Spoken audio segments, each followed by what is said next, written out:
of protests are taking place, as we said earlier, in various parts of KwaZulu-Natal today. Supporters of Jacob Zuma want the former president free and out of jail. Zuma has spent his second night in prison as part of the 15-month sentence that was handed down by the Constitutional Court for contempt of court. Dasen Tatia is on the ground tracking that story for us this hour. Good afternoon, Dasen Tatia. Where are you exactly? What's happening at this stage where you are on the highway? Well, Dan, apologies for not being on camera. I'm just walking alongside our cameraman in Kaniso at the moment as we're making our way towards that blockade that you're seeing at the moment. This is on the N2, just outside of Mandini. This is on the KZN North Coast. Now, interestingly, we were on our way back from that briefing that was being held by the Police Minister, Becky Cele. I think you played some of his interview earlier for our viewers. And in that briefing, we were talking about just this issue, about these protests that have been popping up all over the province, and today in particular. We've seen them in Durban, we've seen them on this very road. In fact, getting to that briefing, there was a blockade there just outside of Mpangeni. So this appears to be another one of those. We're just trying to make our way closer to where it's happening. You'll see that there is something that's on fire, presumably a tire that's on the road, and it's blocked off both sides of the N2 in this vicinity. Now, it's caused absolute chaos with traffic. As we were approaching this area, vehicles had to turn around, and they were driving back on the road that we were using to get here. So they were driving contraflow on the N2. What you're seeing now is the traffic jam that has been caused. Many of the vehicles have stopped here a fair distance away from where that protest action is currently taking place, presumably for safety reasons. But as far as the eye can see, there are some police lights in the distance. Through that smoke, you might be able to see it as well. But it seems like the protest is continuing unabated at this point. Yeah, exactly what point of the N2 highway is this happening as we speak? I mean, we know that the N2 is one of the country's busiest routes, I mean, linking up to Richards Bay and all the way going south to the Eastern Cape. That's correct. So this is, give or take, about an hour outside of Durban. So this is in Mandeni, and that's probably just a short distance away from Richards Bay. So certainly a freeway that is used quite regularly, and it's quite important on this side. So this kind of obstruction is certainly causing an inconvenience.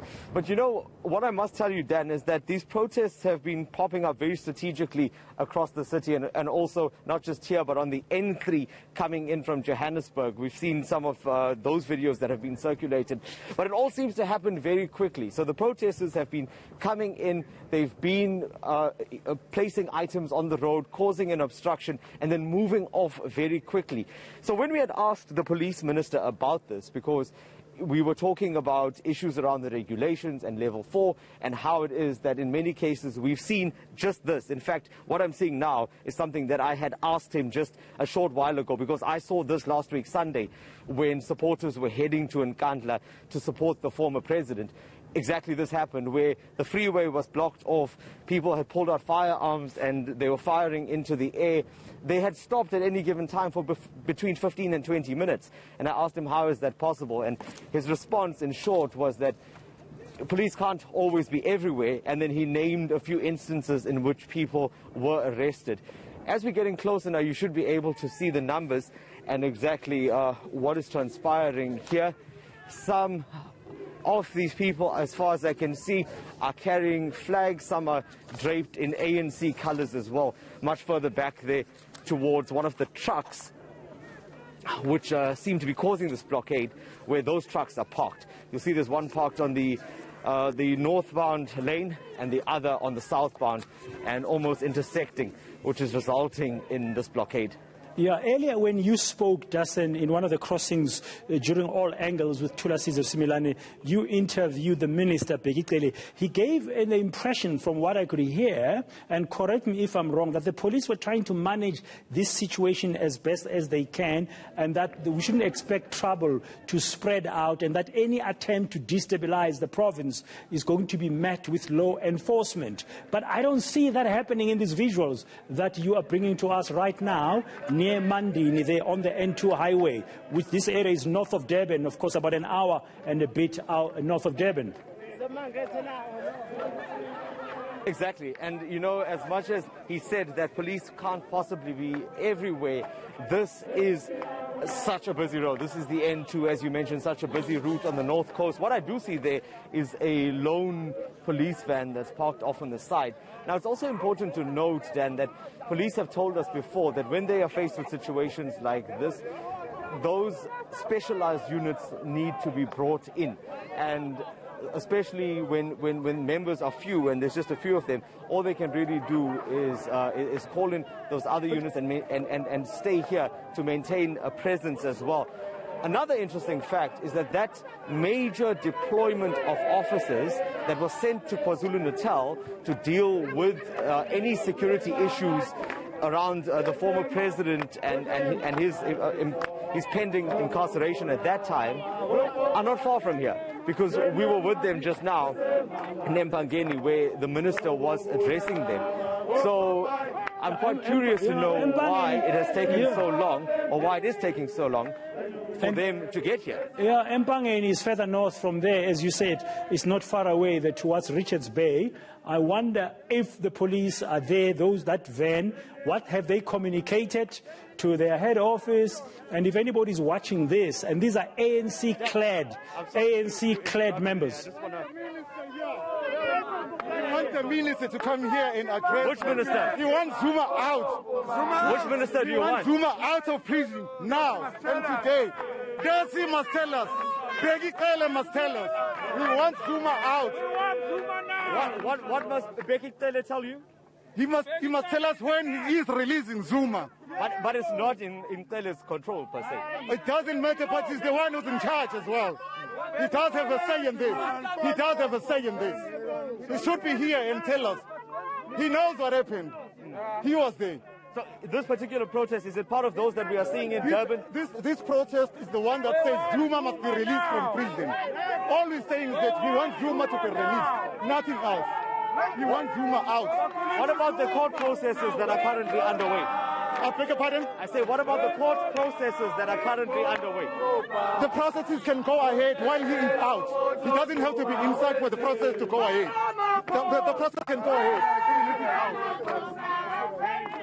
Thank you. Dan, we managed to get a few words in there before our interview was interrupted, but I think that's as clear a sign as any as to exactly what this protest is about. Initially, there was some speculation about whether they are all linked, but that just confirms it. Dasen, are you able to ascertain if these are ANC members, on whose authority are they there? Because the ANC has been very clear in that statement issued just a few days ago by the Deputy Secretary General that they must respect the rule of law. Now, if those are ANC-clad members, I mean, are they really genuine ANC members? Are you able to establish, whilst we're on air very quickly, which branch do they belong to, on whose instruction are they out there? I think that's one of the things that I'll be doing while I'm here, Dan, but as you've seen, they did just cut our interview short. But I can tell you this much. When we were at Escort yesterday, and I'll allow you to look at the visuals while I continue talking, that was where Carl Niehaus was arrested, you'll remember. And that was one of the questions that I'd asked him as well. Who are they, in what capacity are they there at the time? Because I also noted the ANC colors, and he had said to me that it was a meeting of ordinary members and they are allowed to wear any T-shirts that they would want to wear. But if you look at the flag that's being held up as well as the attire, I think the question kind of answers itself here.